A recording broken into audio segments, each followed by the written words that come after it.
j'ai le plaisir et l'honneur de recevoir Bernard Cotterêt, professeur à l'université de Versailles-Saint-Quentin. Et aujourd'hui, eh bien, c'est la suite de l'émission sur Henri VIII. Henri VIII, le roi d'Angleterre. Nous avions évoqué la semaine dernière, nous nous sommes laissés un peu aller parce que c'était un très, comme nous l'avons montré, c'était un très grand féministe, n'est-ce pas? Qu'il avait trouvé le moyen de se marier 6 fois. Il aimait tellement le mariage qu'il s'est marié 6 fois. Il aimait tellement le mariage, mais naturellement, il avait ensuite on peut remarquer, c'était un peu très délicat, mais enfin, il avait quand même un peu la mauvaise habitude de leur couper le cou, de leur faire couper le cou. Oui, ça, ce sont des choses qui ne se font plus, vous savez. Ben non.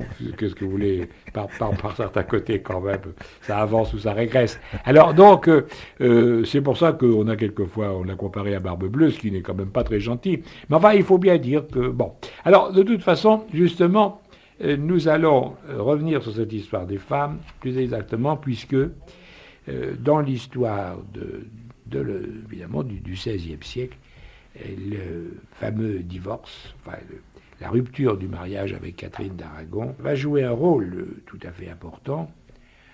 Très vraisemblablement, l'Angleterre serait quand même passée à la réforme, mais peut-être pas de la même manière, et de toute façon, cette histoire du schisme anglais, du schisme henricien, c'est un événement très important de l'histoire du XVIe siècle. Et cher Bernard Cotterêt, vous allez un peu nous expliquer ça, parce que vous avez d'ailleurs remarquablement traité dans votre livre. Alors on vous écoute. Alors écoutez, tout d'abord, puisque nous avons parlé précédemment d'Henri IV, je voudrais vous donner lecture d'une ou deux phrases qui sont des phrases d'Henri IV. Notre Henri IV. Le grand Henri IV, celui que nous avons chanté ensemble lorsque nous disions « Vive Henri IV, vive ce roi vaillant, ce diable à quatre, a le triple talent de vaincre et de boire et d'être un vers galant. » Ça, c'était un roi. Et donc notre Henri IV, à la fin du XVIe siècle, porte un jugement tout à fait intéressant sur Henri VIII. Et alors je voudrais vous citer une phrase qui n'est pas ce que Henri IV a dit de plus fondamental, mais elle est intéressante quand même. Les plaintes que Luther et les autres firent contre les abus qui s'étaient fourrés en l'Église, et particulièrement contre l'autorité déréglée des papes, touchèrent tellement les oreilles du monde qu'aussi bien en son royaume qu'ailleurs, il se trouva force gens qui demandaient et désiraient la réformation. Donc ça, c'est Henri IV. C'est Henri IV avant sa conversion au catholicisme, je précise. Et il continue. Rappelez-moi la date. Ça, c'est un texte de 1591. C'est un texte qui n'est absolument pas connu. Donc un texte d'Henri IV, parce qu'on ne sait pas qu'Henri IV a parlé d'Henri VIII, mais oui, c'était inespéré pour l'historien. J'ai donc trouvé un texte d'Henri IV parlant d'Henri VIII. Et alors il continue. Il advint là-dessus un étrange accident. Ce roi, grand prince autrement, comme ce siècle-là en fut fertile par tous les États, était fort à donner aux femmes. Et je trouve évidemment que dans la bouche d'Henri IV, c'était un fait délicieux. Bon. Oui, mais du même coup, il s'excusait. Voilà.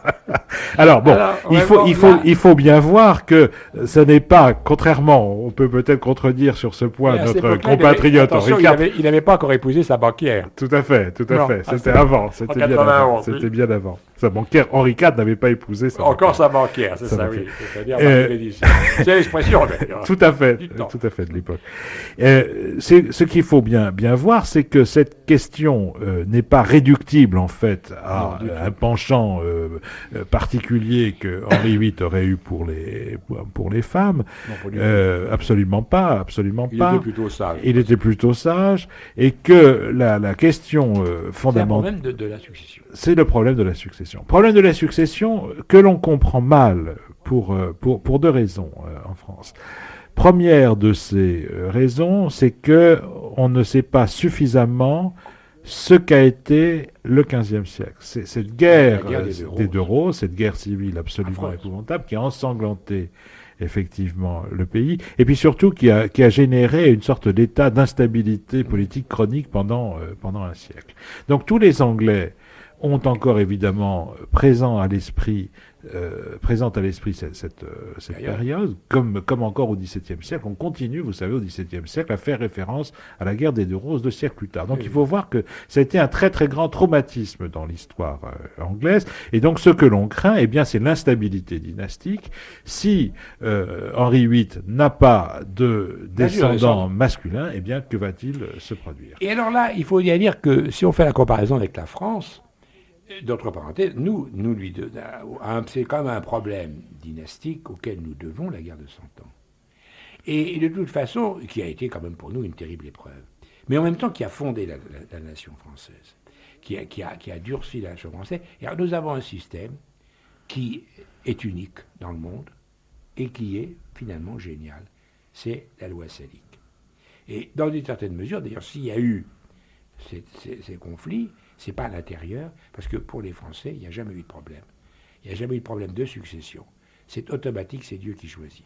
Et on a une règle, finalement, de succession que le monde, dans une certaine mesure, juge et nous envie, et en même temps, nous envie, mais en même temps, qui limite aussi les possibilités. Parce qu'à la limite, épouser une fille de France, c'est peut-être, quand le roi de France est vraiment tout au sommet, c'est prestigieux, mais ça rapporte pas une Guinée, ça sert à rien, parce que de toute façon, les femmes non seulement ne peuvent pas monter sur le trône, mais elles ne peuvent pas transmettre le pouvoir. Et donc il y a de ce fait, à la limite, il y a à partir de la guerre de 100 ans, il y a plus de risque sur la succession de la France. Elle est automatique. Et le plus extraordinaire, c'est justement qu'Henri IV ait réussi. Mais s'il n'y avait pas eu la loi salique et s'il n'y avait pas eu le toucher des écrouelles, mais la France éclatait. Et donc, il y a quelque chose là qui est alors aussi très important. Oui. Et c'est pour ça que finalement, la hantise de la guerre des 2 Roses, c'est une chose que nous avons du mal, nous, à comprendre. C'est une chose que nous avons du mal, nous, à comprendre. Et puis, si vous voulez, les 2 pays, l'Angleterre et la France, n'ont pas exactement la même image 3-4 siècles plus tard. Et donc, quand nous pensons maintenant à la Grande-Bretagne, nous avons une image de stabilité. Absolument. C'est plutôt un pays qui fait penser à la stabilité. Bon, c'est pas du tout le cas au début du XVIe siècle. Et les gens ont effectivement la hantise de cette guerre des 2 Roses, et ils ont le sentiment d'une instabilité qui est, je dirais, une instabilité chronique. Et vous avez fait référence à la loi salique, Pierre Chaunu, à juste titre. Il n'y a pas de loi salique en Angleterre, mais ce que je voudrais préciser, parce que les auditeurs ne le savent sans doute pas, ce sont des questions qui m'ont souvent été posées lorsque j'ai parlé de ces questions avec des publics divers et variés, comme l'on dit, c'est que dans le fond, l'absence de loi salique ne signifie pas du tout que les Anglais aient accepté une succession féminine. Il va y avoir après des successions féminines avec la reine Marie, la première fille d'Henri VIII, avec la reine Elisabeth, avec la reine Victoria, et puis Anne. Et puis avec la reine Elisabeth à l'heure actuelle. Et la reine Anne. Et la reine Anne au milieu. Qui importante, la reine Anne. Au début du XVIIIe siècle. Il faut bien voir que, dans le fond, on n'avait pas du tout admis ce principe-là. Et donc, il y avait une sorte de vide juridique. C'est-à-dire qu'il n'y avait pas de loi salique, mais l'idée d'une succession féminine était possible à la limite, je veux dire, mais n'était pas du tout acceptée. Et l'idée que l'on se fait très souvent, qu'en réalité, eh bien, Henri VIII n'avait pas de fils, mais qu'il avait une fille, mais future reine Marie, ça posait pas de problème. C'est pas vrai du tout à l'époque. C'est pas vrai du tout. C'était véritablement perçu comme une malédiction. Et Henri VIII l'a ressenti comme, et ça c'est très important, comme une malédiction personnelle. C'est-à-dire que, n'ayant pas de descendance masculine avec la reine Catherine d'Aragon, il s'est demandé qu'est-ce que j'ai fait au bon Dieu, en quelque sorte. Qu'est-ce que j'ai fait au bon Dieu? Vous savez, ce réflexe que l'on a très souvent, c'est qu'est-ce que j'ai fait au bon Dieu pour mériter ça? Bon, c'est un réflexe un peu instinctif, mais que ont encore beaucoup de nos contemporains lorsque nous arrive un coup dur. Alors, ça peut être des choses tout à fait absurdes. Vous savez, vous crevez en sortant de votre voiture, du garage. Qu'est-ce que j'ai fait au bon Dieu? Bon, cette tuile, que j'ai un rendez-vous, etc. Voilà, ce sont des choses qui arrivent. Et là, il s'agit évidemment de quelque chose de très très grave, parce que sur le plan personnel, Henri VIII n'a pas de descendance masculine, et puis sur le plan politique, évidemment, ça a des conséquences considérables. Que va-t-il se passer si une femme tente de me succéder dans 10 ans, dans 20 ans, dans 30 ans, est-ce que mes sujets vont l'accepter? Est-ce qu'on ne va pas retomber dans le cycle infernal de la guerre de... Il y a eu Élisabeth, la Reine Vierge. C'est extraordinaire. Et c'est extraordinaire. Et c'est elle, dans le fond, qui a, à partir d'Élisabeth, je me demande s'il n'y a pas une sorte d'exorcisme. Parce qu'elle a quand même été extraordinaire. Elle a été, comme vous disiez dans l'autre émission, elle a été un grand, en jouant sur les mots, un grand roi d'Angleterre. Elle était le grand roi d'Angleterre. Et il faut voir au départ les difficultés qu'elle a eues. Vous savez, il y a un texte... Ce qui d'ailleurs explique bien son histoire avec Marie Stuart. Ce qui explique... Oui, justement. Alors vous savez qu'il y a un texte extraordinaire qui a été écrit juste à la veille de son arrivée au pouvoir. Vous savez qu'il y a une sorte de Calvin, entre guillemets, en Écosse, qui est John Knox, et juste à la veille de l'arrivée au pouvoir de la reine Elisabeth. Quand on les voit à Genève, là... Ils ont pas des têtes sympathiques. Les rigolos de la Réformation. Ah oui, ça c'est pas les rigolos, c'est Luther. Quand même. Ah, Luther est beaucoup plus drôle. Et puis Melanchthon. Ça, nous l'avons dit plusieurs fois. Luther et Melanchthon, ce sont des gens formidables. Ça, je les aime bien. D'accord, oui. Bon. Vous savez que j'aime bien Calvin aussi. Ça, Pierre. Oui. Moi aussi, mais enfin quand même, vous savez, je trouve qu'il avait mal au foie et que ça se voit sur son visage. Bon, tandis que... Et alors, donc il y a ce John Knox, comme on l'appelle, qui est le Calvin en quelque sorte des Écossais, qui fait un texte très très violent contre les femmes au pouvoir. Et alors, ils sont un petit peu machistes. Oui, il n'admet pas du tout l'idée qu'une femme puisse être au pouvoir. Et donc on voit très nettement, à travers ce type de témoignage, mais il y en a bien d'autres. Presque nécessairement la Reine Vierge, parce que de toute façon, elle pouvait pas être le problème, c'est qu'elle ne pouvait pas être mariée, parce qu'on craignait effectivement que un époux de la reine d'Angleterre se prenne pour le roi d'Angleterre, en quelque sorte. Ce que les Français ne voulaient pas. Ce que les Français ne voulaient pas, ce que personne ne voulait. Et donc on a une situation extrêmement difficile, et il faut bien voir donc que ce qui pour nous est arrivé est devenu, j'allais dire, quelque chose de normal, c'est-à-dire qu'après tout, une reine peut succéder à un roi en Angleterre, c'était Elisabeth et Victoria, on ne peut plus craindre les femmes. Maintenant, c'est devenu tout à fait accepté et acceptable. Mais au début du XVIe siècle, et ça, beaucoup de gens commettent l'anachronisme et ont l'impression que ce que nous connaissons depuis a toujours été en quelque sorte, et qu'il était évident qu'on pouvait très bien être une reine d'Angleterre et succéder à un roi. C'est une des choses que je disais à mes étudiants. Je leur disais, voyez-vous, mes enfants, quand vous lisez un texte, il faut que vous sachiez très très bien ce qui s'est passé avant, mais je vous interdis de savoir ce qui s'est passé après. Oui, parce qu'on projette. De toute façon, alors là, surtout, ignorer complètement ce qui se passe après, parce que vous savez, je vais vous révéler une chose extraordinaire, vous savez, ils sont comme nous, ils ne savent pas l'avenir. Exactement. Alors donc, ils ne savent pas l'avenir. Exactement. Alors, ils n'ont pas lu le Malaisac, vous comprenez, ils n'ont pas lu la suite. C'est ça qui est très embêtant, ils ne savent pas. Oui, parce qu'on présente toujours les choses comme une sorte d'enchaînement inéluctable. Mais non, pas du tout. Et en fait... La logique de l'imprévisible, ce que vous avez dit à propos de la logique de l'imprévisible, dans plusieurs de vos livres récents. Oui. C'est le problème, justement. Pourquoi il n'y a pas d'enfant? Alors, c'est cet homme qui doute, dans le fond, qui se demande ce qu'il a bien pu faire au bon Dieu pour mériter ce qui lui arrive. Ou bien ce sont des fausses couches, ou alors ce sont des filles. C'est ça. Sa femme n'arrive plus du tout à avoir d'enfants, d'ailleurs, à ce moment-là. Et puis elle a fait des fausses couches, je crois. Énormément. On n'a pas la liste exhaustive, si je peux dire. Et dans le fond, elle avait une vocation de religieuse. Et elle aurait été beaucoup plus heureuse, sans doute, dans un couvent. Mais ça, oui, elle avait une vocation de religieuse. Absolument. C'était une femme très pieuse et je crois qu'elle en a été très, très, très, très malheureuse elle-même. Il faut voir ce qu'était le destin. Il faut raconter, elle avait été finalement mariée avec le frère. Alors, c'est là que l'on s'est souvenu, dans le fond. Voilà.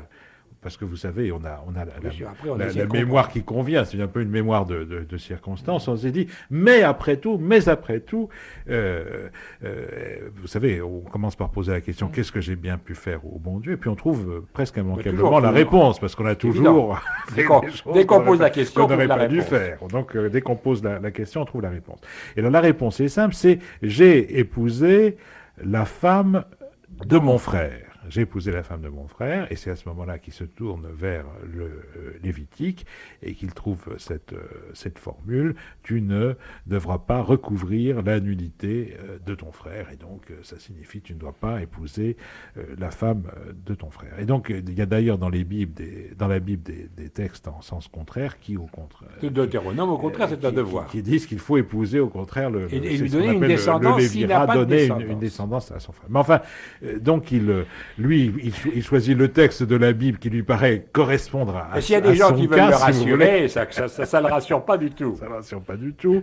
Et donc il se dit effectivement, je vis donc dans le péché, mon union avec la reine Catherine d'Aragon est donc incestueuse. Alors, dans le fond, on peut même se penser que, puisque je vous suis attentivement, elle avait épousé ce frère qui était très malade, qui était tuberculeux. Et très jeune. Très jeune. Et on peut penser qu'il n'avait même pas eu de rapport dans son état de santé. Personnellement, je le pense. Mais évidemment, là aussi, ce que nous disions tout à l'heure, c'est très difficile de scruter les cœurs et les reins. Je pense que effectivement, Catherine d'Aragon n'a sans doute pas eu de relation avec ce premier mari. D'ailleurs, le problème est posé au cours de la procédure de divorce. Et il y a une scène tout à fait extraordinaire.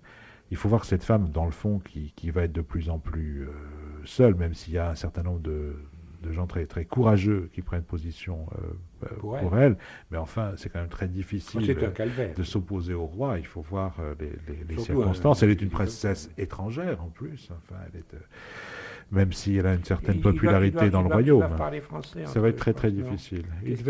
Je pense qu'il se parlait anglais. Je pense qu'elle avait appris l'anglais. Elle avait été quand même très très longtemps en Angleterre. Henri VIII parlait effectivement français également. Français. Oui, tout à fait. Mais je pense qu'il se parlait en anglais. Et donc il y a une scène tout à fait poignante et pathétique. Et Henri VIII dit donc je veux répudier cette femme. Enfin, il n'emploie pas la formule, mais je ne veux plus de cette femme parce que nous sommes dans le péché. Elle a épousé mon frère. Et à ce moment-là, avant de m'épouser moi.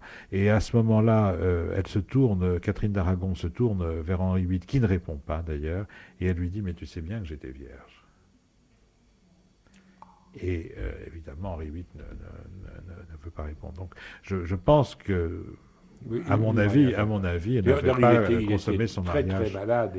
Moi je pense. C'est un tuberculeux dernier degré. Oui, je crois que ce pauvre prince Arthur, il s'appelait Arthur, et ce pauvre prince Arthur, évidemment, n'a certainement pas pu consommer son mariage. Mais alors, il y a aussi une chose, alors là, on ne va pas prendre un caractère grivois, parce que ce n'est pas du tout grivois du tout, mais je pense que c'est un peu pour ça. Vous savez que François Ier, quand il est notamment marié, il assiste, alors il veut assister à la scène. Oui. Il veut vérifier par conséquent que ça s'est bien passé et qu'il y a bien eu coït. Oui. Et il est là. Oui. C'est au moment du mariage entre Henri, qui n'est pas encore à ce moment-là le prince héritier, pourtant, avec Catherine de Médicis. Et il assiste. Alors d'ailleurs, entre parenthèses, on imagine assez que c'est quand même, ça peut être traumatisant. Oui, il veut assister. Oui. Mais si c'est pas uniquement par impudeur, c'est parce que je crois que c'est très important. Oui, il faut voir parce que finalement, le mariage est valable que, même en théologie, catholique encore maintenant, il faut qu'il ait eu lieu sur le plan naturel aussi. Absolument. Et il y avait beaucoup de possibilités d'annulation à ce moment-là qui partaient un peu de ce prétexte. C'est-à-dire que... c'est-à-dire ce qui fait la grandeur extraordinaire et fabuleuse du grand Innocent III dans le conflit avec Philippe Auguste et Ingeborg de Danemark. Le mariage n'a pas été consommé. Alors là, je veux dire qu'on n'a jamais poussé le féminisme aussi fantastiquement. Le plus grand féministe de l'histoire, c'est le pape Innocent III. Autrement dit, et en même temps, pour alors vraiment faire monter en puissance la dignité de la femme, c'est prodigieux. Elle peut demander l'annulation, mais pas lui. Chapeau, hein. Et donc, elle reste reine de France. Oui, c'est très, et il lui impose. Et alors, naturellement, il se remarie avec l'autorisation de ses évêques, qui qui avait annulé le mariage, lui refuse. Et alors, bon, il a des descendants. Et alors, mais elle meurt, heureusement, la princesse flamande, la deuxième. Et alors après, il va revivre avec Ingeborg à la fin de sa vie. Mais elle n'est pas coupable, elle, la deuxième reine Anne. Et de toute façon, ses enfants sont des enfants légitimes, car il n'y a qu'un seul coupable, c'est Philippe Auguste. Là, vraiment, c'est quelque chose de prodigieux, parce que vous touchez du doigt. L'annulation pour non-consommation, c'est la femme qui est en droit de le réclamer. Mais ces questions de... S'il veut rompre, et donc elle reste reine de France. Oui. Ces questions matrimoniales sont absolument déterminantes pour comprendre les siècles passés. Et je crois également qu'on a souvent des idées un peu simples et un peu naïves sur les pratiques d'autrefois. Et on s'en aperçoit tout à fait dans le cas, effectivement, d'Henri VIII, parce que dans le fond, il a le sentiment que ce soit pour de bonnes ou de mauvaises raisons, mais je crois qu'il a fini par s'en convaincre. Je crois qu'il est sincère. Il a le sentiment, effectivement, que son mariage n'est pas valide, et il a le sentiment que le pape refuse de l'admettre. Alors en effet, je crois que vous avez raison, et on ne peut pas, très vraisemblablement, dans cette affaire, il est sincère. Même si, bien évidemment, il y a peut-être alors aussi l'attirance qu'il peut avoir pour Anne Boleyn. Alors en même temps, oui, il éprouve une très grande attirance pour une jeune femme de la cour, qui est Anne Boleyn, qui est la fille d'ailleurs d'un conseiller, qui est Thomas Boleyn. Cette attirance s'exprime d'ailleurs dans des lettres d'amour qui ont été rééditées au XIXe siècle en France et en français, parce que pour une part d'entre elles sont écrites en français. Parce que je crois que pour les lettres d'amour, ça s'écrit en français. À écouter, apparemment, au XVIe siècle. On a le sentiment à lire Henri VIII. Alors il y a des choses assez drôles que j'ai. Votre copain Calvin, vous savez que de toute façon, nous avons 3900 lettres. C'est pas dans le lettre d'amour. Oui, eh bien, oui, mais écoutez, lui, vous savez que Stadimal écrivait toujours en latin, mais sauf quand il écrivait aux dames. Et par conséquent, les 600 lettres que nous avons en français, elles s'adressent à des dames. Parce que si les dames voulaient qu'on lui écrive en latin, il fallait qu'elles le demandent. Oui, bien sûr. Et puis alors, par contre, quand ils envoient 3 lignes à son copain baise, alors tous baisa, hein, écoutez, et en latin, et le coquin quand même, ils nous embêtent là. Donc c'est en français. On fait l'amour en parole en français à cette époque. Oui, et c'est tout à fait extraordinaire. Et alors ce pauvre Henri VIII, il a parfois quand même du mal à trouver ces mots dans une langue qui reste une langue étrangère, d'autant plus que la famille est d'origine galloise en l'occurrence, et non plus d'origine normande ou angevine comme précédemment. Et donc il veut absolument lui faire de très belles déclarations d'amour. Il veut tout à fait lui déclarer sa flamme. Et vous savez, il est chasseur. Les chasseurs n'ont plus une très bonne réputation à l'heure actuelle avec Madame Voynet, mais apparemment Henri VIII n'en a vécu. Merci. Vous avez suffisamment d'épreuves comme ça. Vous ne pouvez pas avoir tous les malheurs, c'est pas possible. Alors Henri VIII, pour sa part, était apparemment convaincu que la chasse était écologique. Et si vous voulez, d'ailleurs, ce qui est un point de vue qui se justifie parfaitement. Et donc il chassait beaucoup. Et alors, voulant faire un cadeau à sa bien-aimée, il lui envoie une pièce de chevreuil, ce qui est évidemment un très beau cadeau. Je ne sais pas si c'est nécessairement ce que l'on offrirait à une dame de nos jours. Je pense qu'on lui offrirait plutôt des fleurs, voire des chocolats, mais lui envoyer un roast-beef taillé dans le chevreuil ou un chevreuil taillé en roast-beef, je ne suis pas sûr que ce soit des choses que l'on fasse tellement maintenant. Mais enfin, disons que c'était sa façon à lui de parler d'amour, et donc il lui envoie une pièce de chevreuil, et à ce moment-là, il utilise il fait un jeu de mots en anglais. Vous savez que le cerf, l'animal qui a des cornes, comme d'ailleurs apparemment, un peu comme apparemment Henri VIII quelques années plus tard. Prophétique ça. Là, nous sommes dans la prophétie, Pierre Chaudy. Oui. Enfin, Henri VIII n'a pas encore de corde à ce moment-là. Ça va venir. Et donc, il lui envoie une lettre d'amour en lui envoyant sa pièce de chevreuil. Et donc, le cerf se dit heart en anglais, H-A-R-T. Donc, c'est la même prononciation que le cœur, heart, H-E-A-R-T. Et donc, I send you my heart. Je vous envoie mon chevreuil, je vous envoie mon cœur, ce qui est absolument. Mais il avait de l'esprit en plus. En plus, il avait de l'esprit. Alors, il veut faire le même jeu de mots en français, mais il se souvient plus du tout de la façon dont on dit chevreuil en français. À ce moment-là, il lui renvoie à nouveau, parce qu'il trouvait ce qui se répète est toujours meilleur. C'est un peu le comique de répétition chez Henri VIII. Enfin là, le comique est involontaire, et donc il lui envoie à nouveau une pièce de chevreuil, et comme il sait plus dire chevreuil en français, il lui dit je vous envoie mon bouc. Ce qui évidemment nettement moins poétique. Alors, comment voulez-vous après ça qu'il n'ait pas eu des ennuis? C'est pas possible, écoutez. Non. Alors là vraiment, j'ai l'impression qu'il faut qu'on se méfie parce que vous avez failli manquer de respect. Alors, est-ce que ça nous sera reproché? Oui, je ne sais pas. Mais remarque, vous m'avez appris au début de l'émission, mais c'était hors de l'émission, qu'on ne chantait pas encore le God Save the Queen. Non. The King. Non. Donc de toute façon, c'est peut-être moins grave. C'était moins grave.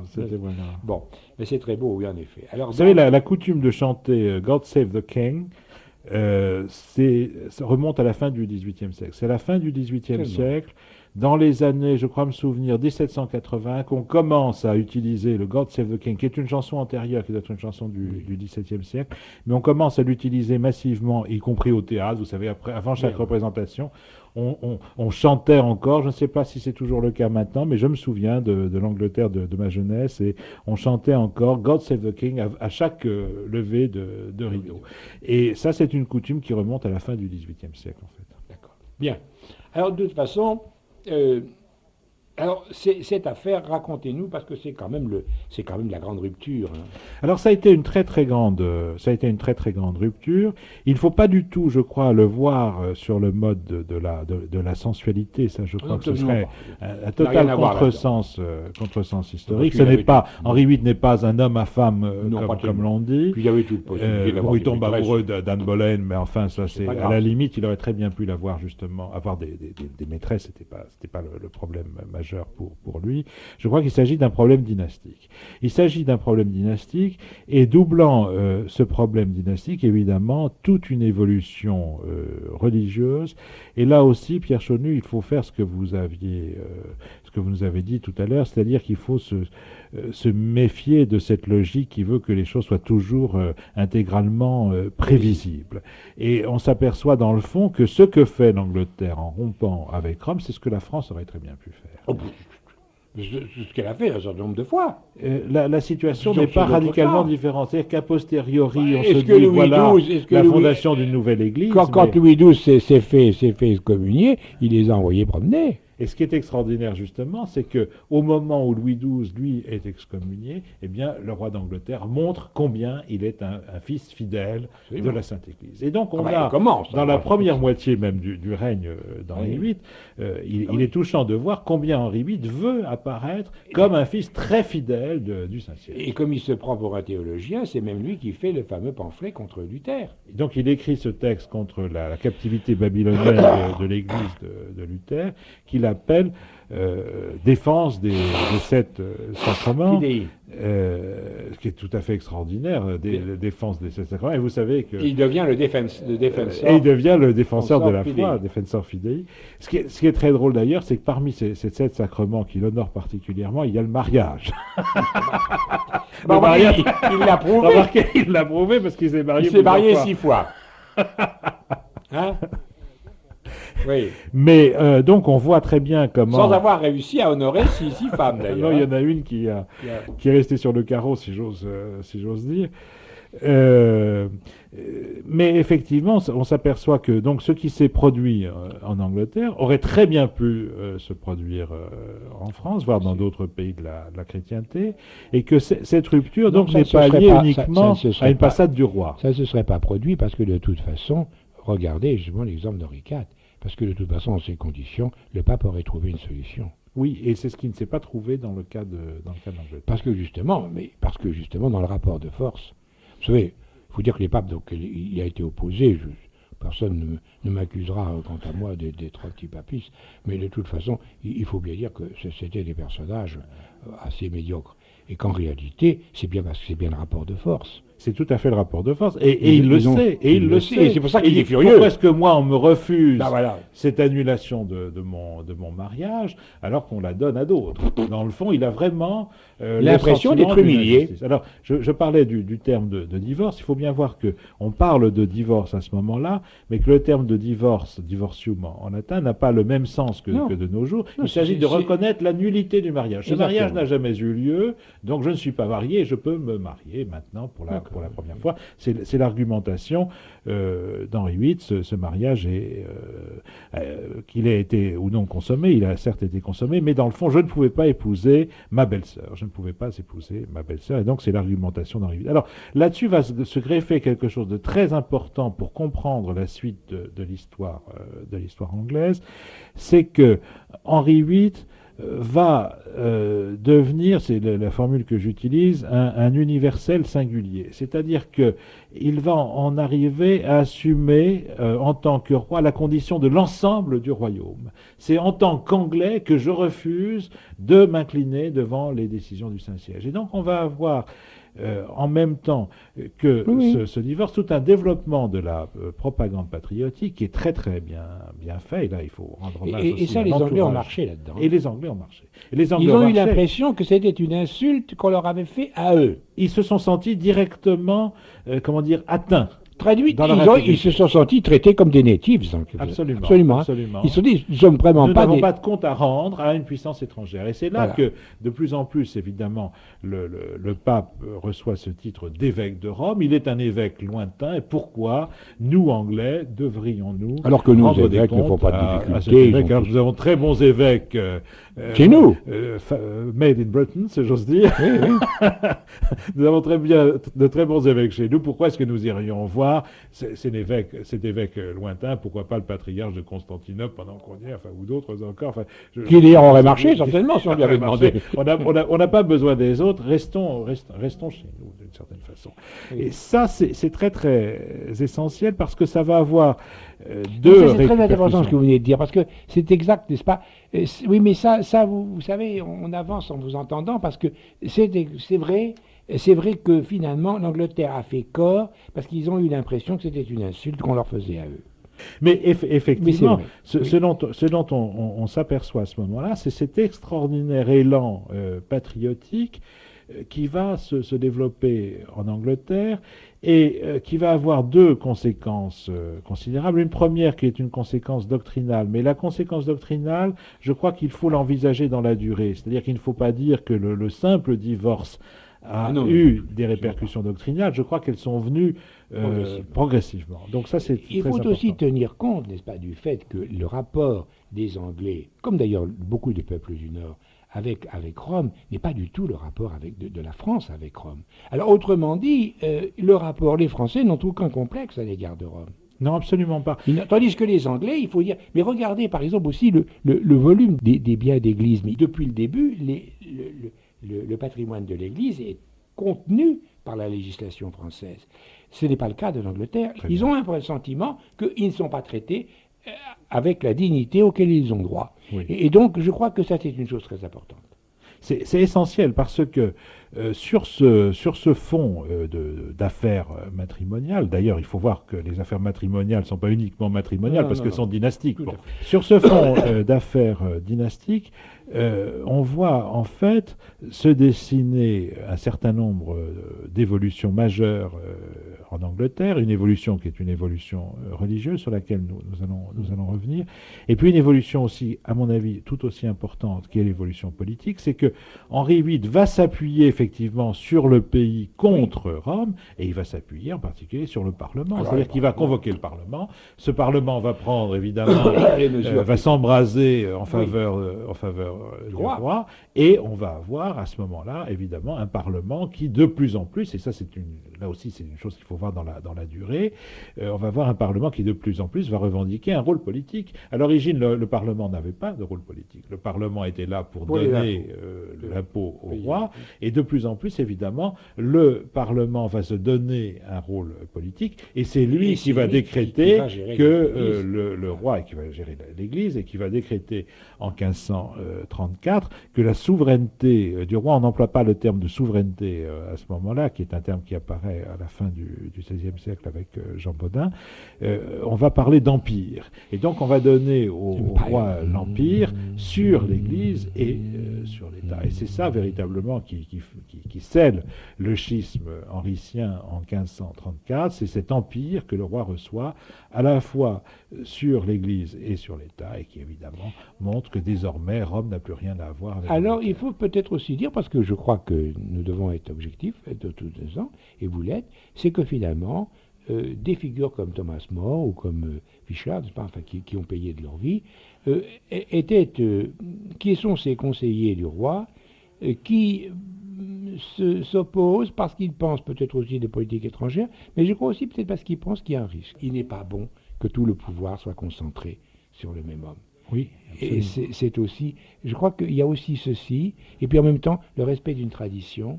Le respect d'une tradition, je dirais d'une certaine image de la chrétienté, dont il a le sentiment tragique qu'elle est en train de s'effondrer, et elle est en train de s'effondrer. Je crois qu'il tient effectivement à cette universalité, catholique veut dire universelle au départ, il tient effectivement à cette universalité, il a le sentiment, d'ailleurs justifié, que la montée des États-nations, eh bien, c'est la dislocation. Mais d'ailleurs, l'Église anglicane est restée, enfin du moins, ça dépend, parce que c'est une auberge, l'église anglicane, c'est parfait. Une auberge espagnole. Oui, espagnole, il y a tout, c'est en hommage à Catherine.